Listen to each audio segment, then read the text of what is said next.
Good afternoon, everyone. Hope that everyone had a pleasant lunch. We're going to go ahead and start our 1:30 session.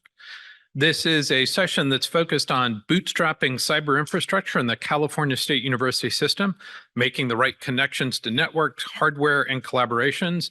I'm Jerry Sheehan, an adjunct faculty member at San Diego State University, and also the Chief Information Officer for the Salk Institute for Biological Sciences. Over the course of the next hour, our panelists are going to share with you the CSU sort of cyber infrastructure journey that we've made around a particular grant that was just funded by the National Science Foundation. And that grant is called the Technology Infrastructure for Data Exploration. Let me talk to you about what the grant is, and then we'll move through sort of the infrastructure of the grant. So the grant is a campus cyber infrastructure grant. This is a program that NSF has had for the last 13 years to sort of make investments in the last mile of infrastructure that will allow campuses to integrate back to larger national resources. This particular proposal was a regional computing cluster proposal. It's led by San Diego State University. The hardware that you see in the photo is at the SDSU machine room. And we have partners with CSU San Bernardino, Cal Poly Humboldt, Stanislaus, and the San Diego Supercomputer Center. That's the proposal team that was able to get this regional award. The ecosystem that we have begun to roll out, the award was just made in December of 23, is really focused on about $800,000 in new computing infrastructure, primarily graphical processing unit based, that allows the first computational core to be put into the CSU system for research. So the easiest way to think of it inside of the CSU is it's sort of a shared service for research with hardware at San Diego State University, and then an accompanying $200,000 investment in students at the participating campuses in the partnership, also leveraging a prior grant that we have with SDSC focused on training of cyber infrastructure professionals to allow us to translate how this infrastructure can be used for the science inside the CSU. Equally important, given that we are at the CENIC event, is just the critical role that the network plays in this particular proposal. So the network itself allows the resource to be housed at SDSU. The CENIC science connection allows us to have a dedicated science network that uses the HPR connections. We'll talk in just a screen about the participants and sort of the science drivers that are there. And all of this, both the direct connections that are there from a commodity standpoint to CENIC and the HPR connections, provide that fabric that allowed us to have this shared resource. Again, an important part of the journey.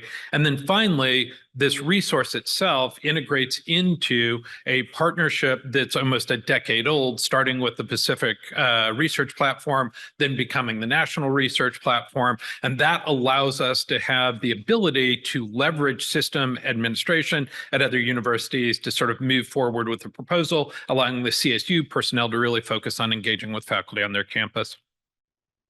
We'll talk more about this in just a few seconds, but I wanted to show you sort of the breadth of application drivers that when we went out and said to each of the campuses, are there barriers right now where more science could be done if there were greater computational resources? We have a cluster in artificial intelligence, machine learning, data science, high performance compute. We have some focuses in the natural sciences, in biomedical, genomics, mathematics, and then interestingly, also archaeology and geology. So a very broad range of application drivers, all riding on the infrastructure that was developed at the NRP, which uses Jupyter Hubs, PyTorch, Kubernetes, and sort of the infrastructure to allow us to leverage that general sense of the larger community.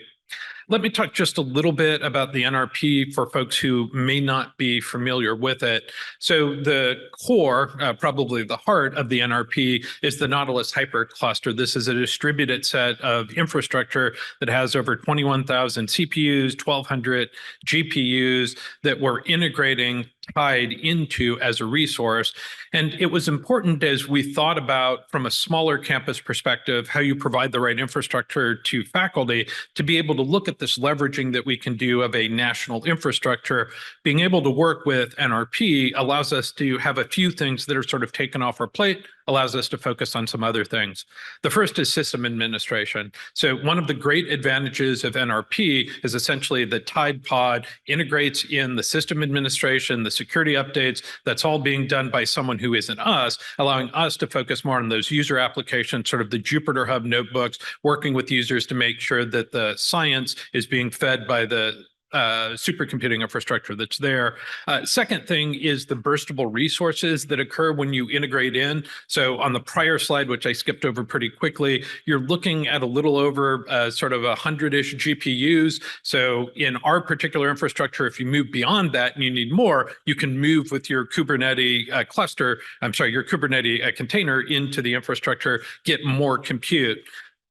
The final thing that's really important is it allows the CSU and the individual campuses that are participating to not move through this as individual institutions, but instead we're joining a large distributed partnership, 50 institutions, already a lot of robust infrastructure that's there. The Jupyter Hubs, as Mike and others will talk, are already being used. And these are Jupyter Hubs that were pre-configured, some of them meeting the science needs that are there, and then also naturally seeing the Kubernetes solution.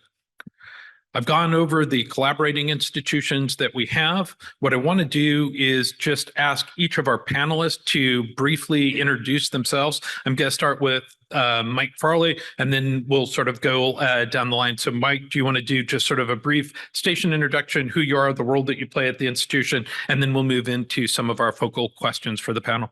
Sure. Thanks, Jerry. My name is Mike Farley, Chief Technology Research Officer at San Diego State University. Been there about 15 years, and I lead our research and cyber infrastructure group. Okay. Vivian, do you want to introduce yourself next?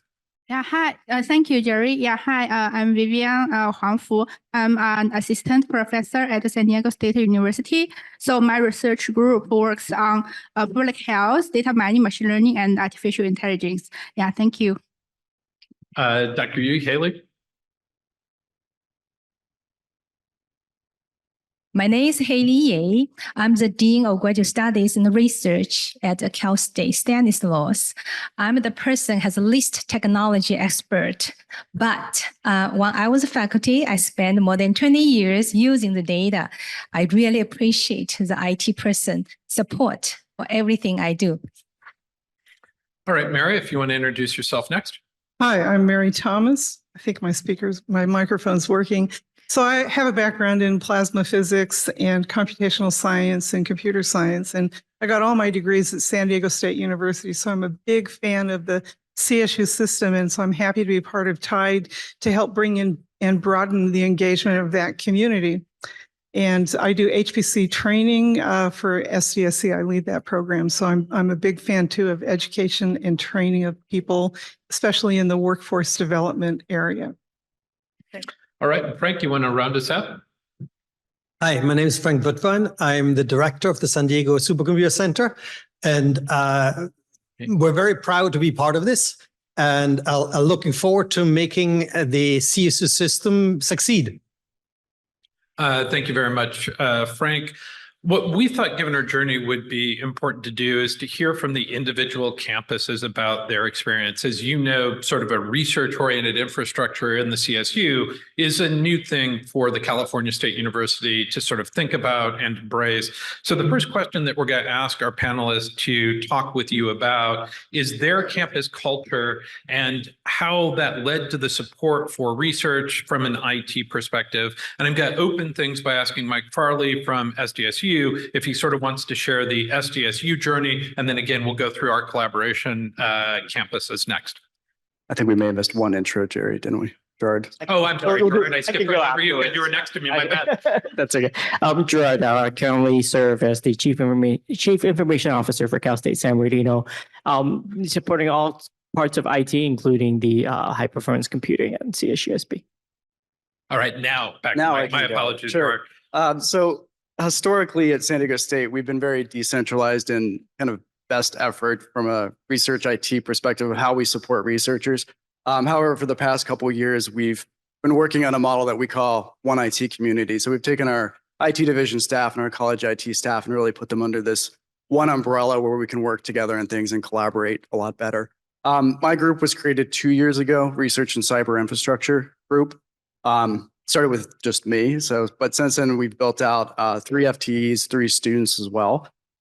We've been grateful to collaborate with SDSC and Mary Thomas, as well as San Bernardino, on an NSF cyber training grant. So we've sent 1 staff and in the process of doing a second staff this year, basically spending half of their time for a year learning critical cyber infrastructure skills. So that's really helped us build up our capabilities at SDSU.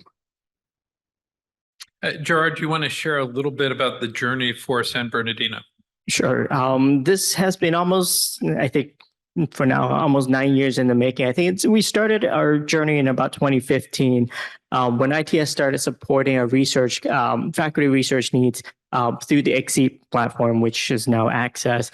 At that time, part of their platform wasn't compatible with the faculty's research. So in 2017, we procured some of the computing resources from the San Diego Supercomputing Center. That was really our start in the beginning of the journey in this area. At that time, also under our previous CIO's leadership, CENIC introduced us to the then Pacific Research Platform.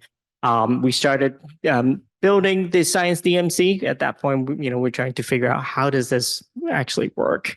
And a couple of our technicians spun up a first Fiona box, which then became part of the PRP platform. Our campus, got upgraded by CENIC to the 100 gig connection, and from that on, it really allowed us to tap into these other national resources that we can support our faculty. Our current high performance computing program consists of 5 individuals. They're all kind of part-time basis, which is partnership between ITS as well as our academic affairs unit with a couple of technicians, as well as our chief academic technology officer and a faculty fellow to support an array of different research needs on campus. Okay. Next, we'd like to have Dr. Haley Yee talk to us about sort of the experience at Stanislaus. Yes, Stanislaus is emerging campus. We didn't have clusters. I took the position 3 years ago, and I realized that. So basically, the IT was more focused on the teaching and the service, very little on the research. So this opportunity was great. We jumped in. It really lifted our campus up so we can hire high caliber new faculty and then support the faculty who do need the research. Right now, they are connecting to, Lawrence Lab, Partners Computer, or UC San Diego, all these different facilities. So this will be great for campus. Thanks very much. And I should add that due to a scheduling conflict, we don't have participants from Cal Poly Humboldt here with us. They have again gone through a radical sort of transformation, an extension of their campus, becoming a Cal Poly, a lot of interest in research infrastructure. So Bethany, their CIO, was able to partner with us and again has sort of been bringing a very similar cultural transformation that you would have seen. What we want to do next is talk a little bit about the opportunities that exist from sort of a science and an instructional standpoint to use this infrastructure. Both the NSF funded grant in TIDE, NSF also has funded the NRP infrastructure. And I think I'm going to juxtapose the order here just a little since we haven't had a chance to hear directly from a teaching faculty. And ask Vivian, if you wouldn't mind sort of sharing with us, as you as a faculty member interested in artificial intelligence, machine learning, talk about your journey, where you run into obstacles and sort of what you see as the opportunity with this sort of fabric for use. Yeah, sure. Thank you, Jerry. So yeah, I see a lot of opportunities for using the TIDE. For example, we can use that for personalized learning. We have students coming from different backgrounds. Some of them are transferred from this community college. So we can set different levels of the difficulties for the students, based on the TIDE infrastructure. So, and also we can use TIDE for this automatic grading and assessment. So we have a lot of essays and also the coding exercises. So if we can use this Tide, then we can kind of grade them automatically when we are integrating that with some softwares. And obviously, the most important thing is that we can train the students for conducting the research, in this AI, age. So it's very important that we have these GPUs and we can speed up the training for these machine learning models, especially these large language models or the large vision models. So they are very expensive to train and it's very time consuming to train. But with these GPUs, so we can speed up this training process. Yeah, so this is super important for TIDE to help our students. Thank you. Thank you. Gerard, do you want to share a little bit about your campus conversations as we were building out the proposal, what you see now that the infrastructure has been funded from a San Bernardino perspective? Yeah, I think, with the TIE grant, as you mentioned earlier, Jerry, partnering with the San Diego Supercomputing Center, we had that cyber infrastructure professional training grant. That is a kickstart of building of this support structure. Building that current structure to support our students, faculty, allowing more of them to use it in class and in the teaching environment. On the other hand, our campus School of Computer Science and Engineering was recently funded $2.5 million in scholarship by the NSF. So tying this to also, how computer science students can leverage this platform as well as getting their hands-on experience through their learning to develop this platform even more on our campus. And with the currently funded TIE grant, to actually provide that employment opportunity for our computer science grad students to get that hands-on experience as well, and building out to this infrastructure to support research computing on our campus. Thanks very much. Haley, want to talk a little bit, since you're the vice president for research, you get to have all of those early conversations about what faculty are recruited to campus, the importance of infrastructure for them to do their job. How do you see this fitting into sort of Stanislaw and the opportunities that are there on your campus for scholarship?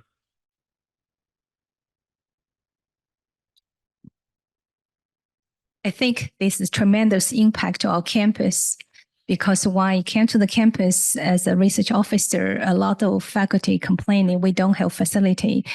Even the IT chief officer, he said he tried, but too expensive to maintain that machine, things like that. And last year we had a very good, strong candidate interview for the physics position. And we didn't have a great success to get them because of the facility. So I think this is a very, very good push up our campus to the next level, to infusing high caliber faculty, and also the faculty who now is borrowing time from other machines. They can use that machine for their proposal development and also student training program for diverse students. That's tremendous. Thanks. Let me wind things out from a campus perspective. Mike, ask you from the San Diego State University perspective, outside of sort of the focus that Vivian gave us in terms of artificial intelligence and machine learning. When you look at the SDSU campus, what do you see as opportunities for TIDE in the NRP? I think for NRP itself, I think it's worth just mentioning, about a year and a half ago, we made a sizable hardware purchase and made it part of NRP, primarily for instruction. It's a cluster that we call Vern. In the past year, we've had about 26 courses and close to 700 students that have received access to the National Research Platform with easy-to-use Jupyter hubs. They can launch containers, get access to GPUs. We found the trend is instructors start using it for instruction and suddenly realize how easy it is and would love to use it for research. And that's exactly what TIDE is. It's going to build on that knowledge that we've already obtained and we've already built to enable their use of TIDE. Thanks very much. I'm going to take facilitator privilege here for a second and put on for all of the CSU campus. So as I was helping write the proposal, one of the critical areas that you have to explain to the National Science Foundation for any campus cyber infrastructure investment is what's the broader impact? And when we started thinking about the story that exists inside the CSU, the largest public university system in the United States, it was really daunting to think about the fact that there were no high performance computing resources that were dedicated for serving the system. When we started to have conversations with faculty, there were probably, as Vivian sort of alluded to, there were probably one or two things that came out that were really important that I think get to the competitiveness that the grant helps from a broader impact perspective with the CSU. The first, which you heard Dr. Yi talk about, was this issue of recruitment. It's really difficult when you have young faculty who are focused on wanting to do the publications that are going to get them tenure if they have computational needs, but they don't have those resources locally. And if you look at the peer-reviewed academic publications that are out there, faculty on campuses, it's probably covariant, who have high performance computing resources also publish more. So there is a very natural story about the science that was sort of left orphaned without a computational heart inside of the CSU. But I think if you think about the CSU system globally, the focus of that system going back to the California Master Plan from the 1950s was that the CSUs were meant to focus on the training needs for students and making sure that they could be competitive in the workforce. And as we started thinking about what it was going to be like if you were at a CSU trying to teach a machine learning class but didn't have any hardware, and what that would mean in terms of your students not having access, not having the same skill sets. The other thing that I think is really important as we think about the dichotomy and the engagement that's there from a perspective of research universities and students, it turns out that probably one of the most important co-curricular activities that students can be involved in, if you look at the student success analytics information, it shows the strongest correlation with their success is being involved in a research activity that allows them to have something that's outside of the classroom. So as we think about that broader impact story for the CSU, it's focused both on being able to enable our faculty, but also making sure that students can be full participants. And I don't want to minimize sort of the recruitment challenges that happen in the CSU. Since I was the prior CIO at San Diego State University, I can tell you that one of the things that motivated not only the infrastructure that's here, but Mike mentioned the instructional cluster. We ran a search for about a year looking for a high performance computing system administrator, and we failed that search twice. We failed it for two reasons: one, salary, and the second, it was really difficult with the meager salaries that we're going to be able to afford for system administration to convince someone to come to a single campus to administer some nodes. That just doesn't sort of give you a career trajectory and control path. And that really naturally leads into our next question, which is our partnership with the San Diego Supercomputer Center. So what I'm hoping that Mary first and then Frank will be able to talk us through is sort of how NRP and TIDE build off of the engagement strategy that SDSC has had, the role that they see for the CSUs, some of the existing grants. Mary, I won't steal your thunder, but can you talk a little bit about why does something like this make sense to SDSC? And then I'll let you turn things over to Frank to amplify. Okay, that's a big load. So the cyber training programs, and we have quite a few of those grants from NSF, they're focused on training, workforce development, and also broadening participation in computing, democratization of AI. So we have several cyber training grants with the intent of broadening participation. So one of the things I wanted to say as far as SDSC supporting this kind of a program and impacting CSU systems is we have a big focus on DEI. We meet with the DEI people on campus, and it's all about the right kind of outreach. So one of the things we'll do now that we have TIDE and the NRP is pervasive somewhat, I think, across CSU, is make sure we're reaching the right communities. We're talking to the right departments, and we will focus our outreach to make sure we reach those communities. And secondly, we would also make sure that when we have an event like one of our summer institutes, we have a couple of those, we'll reserve slots for CSU applicants. We can do some things like that to start building the connection, because I think not only do we have the human DEI underrepresentation, CSU is underrepresented in the HPC community. So I got excited about TIDE when Jerry started talking about it, because it's a way to connect to SDSC. We've always wanted to stay connected, but this is a tighter connection, and then we can build on that. So I'll turn it over to Frank.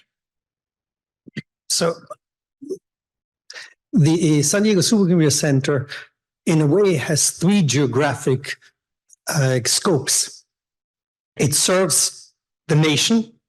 We have a number of national programs that we get funded by a variety of federal agencies. It serves California, and it serves San Diego. And from a perspective of serving California, for us, it's very important to think about broadly, how can we best serve California?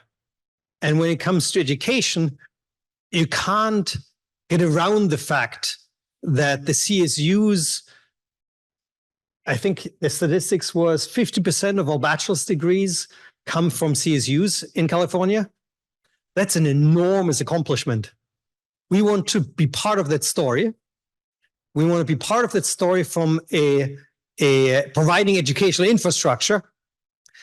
And a larger picture in my mind is that there is a phase transition, a total transformation happening in education, that increasingly education cannot happen without computing, data, software, that kids need to be able to program just like they need to be able to read and write. And that requires infrastructure. And it's accelerated by the fact that AI is happening upon us, but it was even there prior. So for SDSC, it's a total natural thing to work with the CSU system to do this for California and make sure that California has the kind of workforce that makes us compete internationally and ultimately succeed. Thanks very much for that, Frank. We're going to go next into a question that's focused on how training programs help improve access to these resources for folks in the CSU. And I'm going to throw this first back to Marian, ask for her to sort of talk a little bit more about this existing NSF grant between SDSC, San Bernardino, SDSU, focused on cyber infrastructure professional training. Sort of what was the genesis behind that? What is it leading to right now? And just again, you have so much domain expertise, given also all of the time that you spent training folks yourself in the classroom, talking about the importance of sort of that translation of infrastructure back to research and academic pursuits. How long do we have? I have a passion for training and educating people, and it comes from working with domain scientists in plasma physics. This very smart man one day said to me, "Okay, I got my code finally running. It'll be done in a week." And I went, "Have you heard of the Supercomputing Center?" And he goes, "No, I don't have time to learn it." So that started my passion for training. And so I have several cyber infrastructure training grants through the NSF, and that's a good place to look if you're looking to get funding. But the idea is to get training money and pay for the people to do the training, which is a new thing from NSF. So feel free to ask me questions later on. So I started building up the program. I do HPC CI training. I'm the lead for that at SDSC. There's other student training programs in other domains, but this one, what we try and do is enable people to get onto our supercomputers and learn. We teach Linux on a supercomputer, which is very painful, right? So we recognize that pain point. And then through the CIP fellows, as we put together this program through NSF, it's a very rare NSF award system where they give you 5 years of funding with 4 FTEs per year, count them, and they don't tell you how much you need to, much money, what the limit is. You just say, we're going to hire people at a certain level, and this is what it costs. And this is a new initiative from NSF that I'm happy to talk about as well. Through that program, we chose to work with CSU campuses to broaden our connection and outreach to the CSU, recognizing that we could really help being a supercomputer center with the big clusters and also NRP that Frank is bringing in, that we could reach broader communities with that broadening participation in computing focus.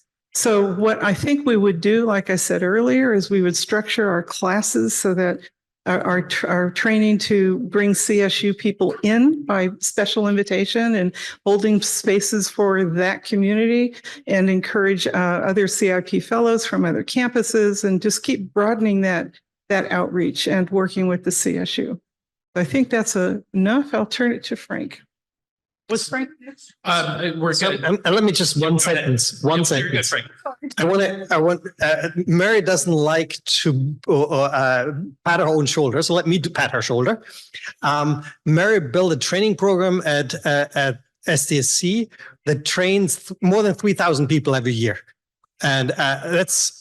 As a supercomputer center, we like doing things at scale. We like big things. That's what we do. And I look at what Mary does in training, that's a big thing, scaling out. And if we can then use Tide and use the NRP to do another big thing and scale out across the entire CSU system, that's actually a pretty cool thing for a supercomputer center to do. Thanks very much, Frank. Let's go back, Vivian, and have you talk a little bit about, you've got students who are trying to develop AI and machine learning skills. How do you see sort of the training opportunities for them with this infrastructure? What's that look like in terms of the impact of the MIS curriculum that you're helping develop for the future? Yeah, sure. Thank you, Jerry. So yeah, I think the training programs are very important. First, the training programs, they can provide the skills, knowledge, and also let the students know that we have these GPU resources and also other resources. So the students can get involved in this training program and they can solve the problems. Okay. And also the training programs, usually they can provide the credits or the stipends for the students. So the students can have the time, okay, to solve the problem, and they can get, sometimes some certificates to prove they are able to solve these problems. And also, there are some real world problems here. For example, in California, we may have some problems of these earthquakes or wildfire, So the students, they can bring in these real world problems and use the knowledge and the skills and the resources in these training programs and really solve these problems and contribute back to the community here. So I think the training programs are super important for the students and the mentors and also, the IT support department here. Thank you. Thanks very much, Vivian. Let me redirect the question for just a second to Mike and Gerard. Both of you have been really sort of sleeves rolled up, involved in some of the user services conversations that go along with this infrastructure and trying to introduce things to faculty members, make sure they're supported. From a training perspective, as you think about that user services journey, anything that either of you would like to add in terms of what you've seen so far, or again, sort of methodologies and approaches that you might have to that? Go first to Mike, and then Gerard, if you have anything, want to make sure we give you a chance also. Yeah, I presented on something last week at the National Research Platform at UC San Diego on our Burn instructional cluster. And one of the takeaways are software containers are not easy. One of the things we did at SDSU was form what we call the software factory. So we're actually employing student employees to be part of our team to help build these software containers, to meet with faculty, understand what software goes into them, and helping those faculty, or we're creating the containers for them essentially. And that's been very helpful. Gerard? I think on our campus, part of what we are really trying to further enhance is our support in teaching of faculty how to use these, because let's assume each of them only teach a 30-person class, right? When you have a faculty that knows how to use these tools, Jupyter Notebook and whatnot, they can now teach, multiple classes of 30. So that will eventually create a much larger community that have this skill set. Thanks. Next question that we want to talk a little bit about is challenges to using the particular infrastructure that's in Tide and also the NRP. And again, I think if you look at the investments that NSF has made in sort of these regional computing grants, sometimes they work out, sometimes they fail. A lot of the times the failure has to do with the lack of sort of a community of practice around them. You've heard some of the challenges about containers and the differences among the campuses in the CSU about sort of how they view research and teaching workload. I was wondering, Dr. Yi, if you could sort of put on your administrative hat. This seems like a great bit of hardware, but hardware without users doesn't make for a good story. What do you see as sort of the practical challenges on your campus? You've certainly, you sort of got tossed this project when the CIO left and we needed a new administrative home for our conversations. Talk about what that journey was like and what your inside conversations have been like about, yeah, this is an interesting idea, but. Yes, that's a right question. You know, we had 4 faculty in the proposal said, I'm going to do A, B, C, D. I will jump in. And then grant come up as the way we need to find somebody start to use the system to learn first. And they all like, I don't have time. We teach 4 classes a semester. So we find the new faculty, which is great. The new faculty is like, I got the release time for first 2 years. So that's perfect. So that's what we try to go around. We find the faculty who's able to be the early pioneer to learn and then come back to share the rest of the faculty. So that's kind of what we're thinking based on this. However, as a research chief officer, we can encourage more faculty to write proposals using that system. So they have release time, they have a summer time paid to do that. That would be great opportunity, and these faculty are very excited about it. Thanks. Let me toss that question, Mary, back to you. You've seen lots of different approaches to high performance computing. Can you talk a little bit about where you think sort of TIDE does things well, challenges that you see, providing that guidance that you have to sort of the user support team and sort of the training opportunities and challenges that are there? So through NRP, I think it's a big democratization of resources. For very little money, you can plug your campus in. Now, I'm an advertisement for Frank's project, basically, but that's the impressive thing is that for a little bit of money, it doesn't matter what you contribute, you become part of the clan. And as part of Clan NRP or PNRP, you can use any resource that's out there, including TIDE. And TIDE is a big resource on one campus, but it's dedicated to all the campuses. So I don't know how many nodes, I forget how many Mike or Jerry can answer, but by making that available to people with the right software stack, then they can get on there. You can use that as a recruiting tool. You will get an allocation on this big cluster that's part of this even bigger cohort of machines and get your work done that you need as a new faculty, especially. So, getting your faculty appointment validated and, becoming a professor is pretty hard work. And so, enabling that is really important. So I see TIDE can enable that. But more importantly, it gives people in the CSU system with very little budget, I think it's $10K per entry point. I'm not sure. It's really low. And they also have money to help you and facilitate you connecting in. It's a really brilliant idea that for just a little money, you can bring your community in. Our challenge then is to package that up in a very realistic way, do the right training, take training on the road and go to the campuses and say, here's how you get connected. Here's how we'll enable you getting onto TIDE so that it's not a big barrier of entry. And I think that Mike and his team are working on that. They have a user support group and they're learning and working with our user support people. And so just making and enabling people to get on there. And once you do that, it's like teaching them AI. Once they learn it, they're productive, but we have to get them on there and make that part comfortable. Teaching Linux if you have to, we go down real low level in our training. I have Expanse 101 starting with Linux because you can't do HPC if you can't log on to a cluster at our level and get your code running. So we appreciate that. And I see that maps over to TIDE. So that's one of the things we'll be doing as we work with SDSU.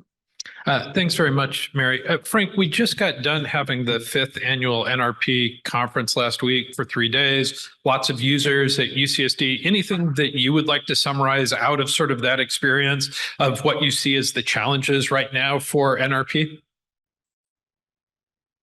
I think, let me talk about the opportunities more than the challenges.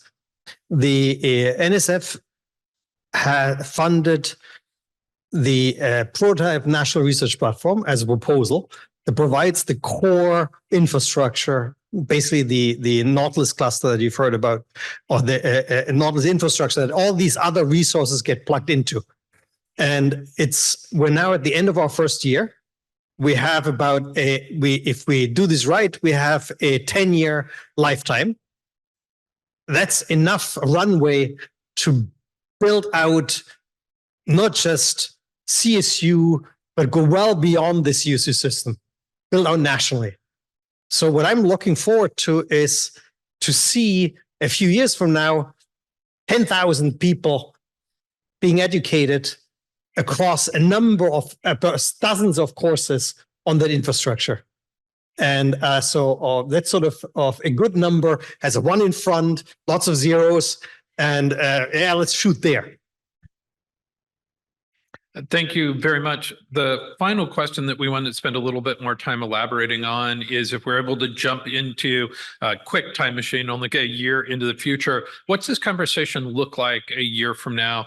And I'm going to start, Gerard, with you. Your campus has had an interesting journey. Congratulations on your CENIC HPC award. What do you think this looks like from San Bernardino a year down the road? To further the discussion about kind of providing that support, we had some numbers that was from about a year and a half ago, where we had about 150 users using the National Research Platform. We just revised that number this past month. We've tripled it from 150 unique users to 450 users. So just to scale, provided a little bit of scale of how quickly this has grown. We haven't even talked about, democratizing the AI and ML type of access to these user base, right? So in a year, I would expect that, that would continue to go. We just have more and more students and faculty that have the knowledge and at least dip their toes in the pool, right? So then, they know how to at least log onto it. What are the resources that is available? And that would generate ideas on what else do they need. So looking forward, and also, using these tools like Jupyter Notebook across different disciplines, not just the natural sciences, but also as we are launching a Master of Material Science program, these become resources for us to attract students, for us to be able to provide those as resources that other programs or campuses don't quite have yet. And then really to lower the point of entry for for our users to be able to tap into this great resource. Mike, you want to share from a San Diego State University, what do you think this looks like in just about a year? Yeah, I really hope that in a year we can flip this conversation and hear from our faculty and researchers on how TIDE and the NRP has really enabled their research-driven discovery, enabled educational opportunities for their students. I think, secondly, we've got 4 CSUs represented as part of TIDE. There's 19 others out there that are not part of this. So they'll have access to TIDE. I challenge them, how can they help host hardware at their campuses? One of the barriers being a science DMZ. I think the CENIC Air initiative, which will be Dr. Smart, Dr. DeFonte there in the back, we'll talk about later this afternoon. I think that'll help enable their hosting of hardware at their campuses and look to see this continue to grow.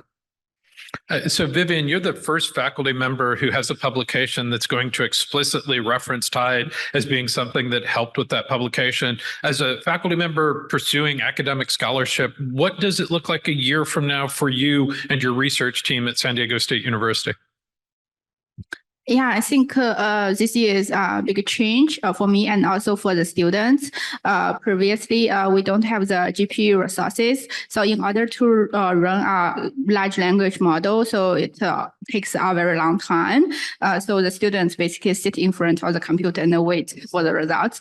But right now we have the GPUs, especially when it's from the National Security Agency, the 6000 ADA GPU, and another one is from this TIDE, so the A100 GPUs. So the students, we actually have about 20 to 30 students, and they can run these programs very quickly, and they can get the results. And we actually submitted a paper to a conference, and we are waiting for the results. So this is a big change. So the students can definitely speed up the training process. Okay. And also for me, I think this is also a very important thing for the faculty members because in order to kind of pursue some grants that request for the equipment, you need to have the equipment first. So you kind of need to demonstrate that you already have a lot of the GPU clusters, and you already have some students students, they are working on these resources, and these resources are very useful for the students to get the results. Then you put everything together and write down a proposal and show that you can kind of manage the resources and the students and everything like that. So without this starting point, then, you know, it's very difficult to go for the next step. So it's a step by step, and like several GPUs first, and then dozens of the GPUs, and then more like GPU clusters and other GPUs across the country. So something like that. So this is also very important, critical step for all the faculties here and also the IT department here. Thank you. Thank you very much. Dr. Yi, you know, I was just reflecting on the fact that it's relatively rare at CENIC to actually have a VPR on the stage, let alone in the audience. So as you think about sort of the institutional stewardship that your role brings back to Stanislaw, a year down the lounge, we're hoping that you're here again with us, but share what you think things will look like from your perspective. We always say we can't in the valley. We are the king of the little valley. Now we will open the door to all the faculty to see outside our valley, all the other CSU campuses, accomplishment they have done. I think the TIDE and NRP with our brave new faculty leading a student is going to bring the whole thing back to the campus. We will do the special training session and educate faculty, department chair, and the dean, and the provost to get their attention. This is very important. This is the future because all the disciplines now are using big data. If we want our students coming out our system, be a valued contributor and upward mobility, that's the focus of the mission. We need these faculty and the students and the teaching, research, get on it, catch up. Thank you. So why don't I let our formal panel sort of close out with Frank and Mary sort of sharing a year from now. What's the partnership with the CSU look like in your minds? How do things grow and change? I think we'll be teaching training classes to all the campuses we can get our hands on and have more than the number we have right now taking some of the training. And that will have successfully reached out and doubled, for example, which is not hard to do because we don't have enough. And then also we're at a CENIC meeting and I'm hoping we have fantastic networking to connect all the campuses, and we'll be teaching people about the networking part as well. And so, Frank? I'd like to see growth in 3 dimensions. I'd like to see growth in the number of campuses, growth in the total number of students across all campuses, and growth in the diversity of courses that are being taught across these campuses.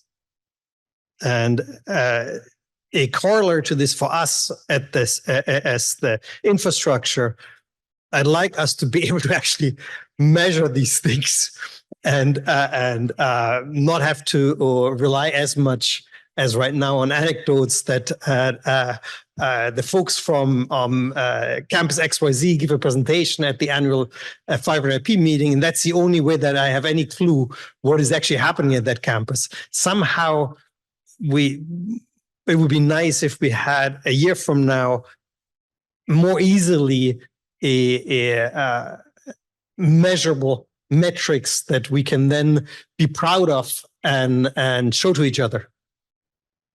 Thanks very much for that comment, Frank. I think, you know, one of the things that was really interesting last week, the program officer at the NRP from the Campus Cyber Infrastructure program talked about the fact that in the last revision of their call for grant opportunities, they formally recognized instruction and learning as a thing that you could describe in your proposal. In the past, it's sort of been a gray area. For those of us who have written prior proposals, it was always focused on the research first. If there's some classroom usage, you might sort of talk about it, but only talk about it as it relates to the research. It's very clear with the National Artificial Intelligence Resource conversations going on, this democratization, this focus on instruction and learning, which I think opens things up to all of the CSUs is there. And to amplify on what Mike said, I think one of the things that we want to make sure that we're starting our conversations right now with CENIC is, as CENIC offers these new ways of connecting to get data to where compute needs to be without hardware only solutions. You'll hear more about this from Larry and Tom this afternoon when they talk about CENIC Air. I think there's a great opportunity to start thinking about how we can fine tune networks in the CSU without interrupting their safety, their security, or their need for the enterprise, but really to support some of these challenges we're going to have of moving machine learning data next to where compute is happening. Let me thank the panel. We are open right now to questions. We've got about 10 minutes for questions from the audience.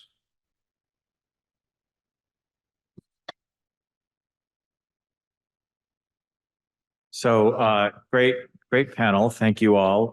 Jeffrey Weekly, UC Santa Cruz, Director of Research Computing, and longtime advocate for PRP, NRP, and Nautilus.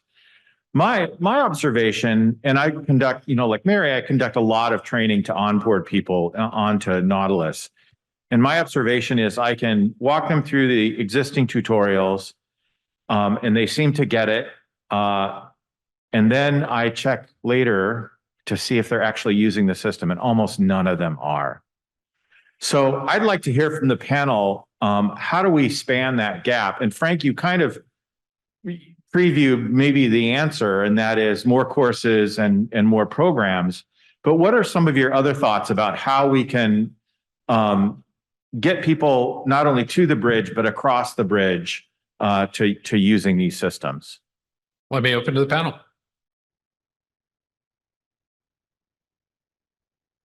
Have been teaching for many years. It's important, not just tutorial, hands-on. After the first session, how now using, we start with your data, how we're going to do that. You have to work through a first few steps, set them up so they don't forget. And they knew we already have something in there so they can come back. Other comments from the panel? Yeah, I'd like to add, we have an annual institute on scalable machine learning, where we not only give them the opportunity to learn the basics hands-on, we're in the same camp, get in there with them, but also teach them how to do the harder, more intermediate to advanced skills. And we don't have enough of that training. And I think now with being able to be in person, I think the training's more effective and impactful. So maybe we should be looking at intermediate to advanced NRP level of training to see who are we reaching, and then also post-training impact surveys. I'm a big metrics, numbers, and Mike has been putting together metrics for TIDE and post-impact survey. Did you take the training? 87% of our CIML people have taken it and they're still using it. So are you still using it? And you don't have to ask a lot of questions, but determining how the training impacted their work. Frank? So let me put down my SDSC director hat and put on my faculty hat. I think there's something structurally very different about education and curriculum than training and research. And it's structurally different because it's sustained. In the physics department, I'm a faculty in the physics department at UCSD. The physics, and I was on they put me on a committee, and the committee was on figuring out what are we doing with our computational physics major. How is it supposed to work in the future? And the upshot in the end was that we decided that it's not just about the major, but there's an entire structural rearrangement in the curriculum required, and that we need to agree on a common language, and we did. We agreed that every major needs to learn Python, and it had nothing to do with that Python is a great language. It's because some SciPy and NumPy exist, and they are used broadly in physics all over the place. And so if we manage to put that structurally in at the front door early into the career of a major, then all the curriculum afterwards can be built around it and can use it. And therefore, you get a sustained over years use of a certain set of technologies. And if you accomplish that via education, you have a much larger chance of actually achieving sustained impact on what people do that is very hard to accomplish via any kind of day-long or week-long or 2-week-long training course. You just can't beat a long-term degree program in terms of how it sustains engagement. Yeah, right. And say, I love that intentionality. That is just what we need. I think the other thing that I would say is the person who helped scope the budget for this, we pushed as much as we could into people versus just buying as much hardware as we could, because we saw that user engagement as being sort of the critical piece of the picture. And I think, Jeff, what you're saying as birds fly behind us, hopefully not sort of a Prince-like when doves fly moment, but setting that aside, I think the other really important thing is you can't deal with infrastructure like it's a field of dreams.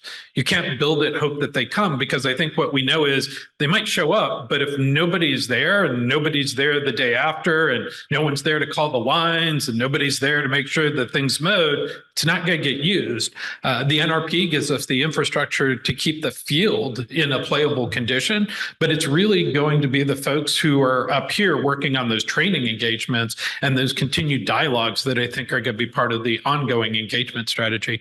We have time probably for one last question if we have one from the audience.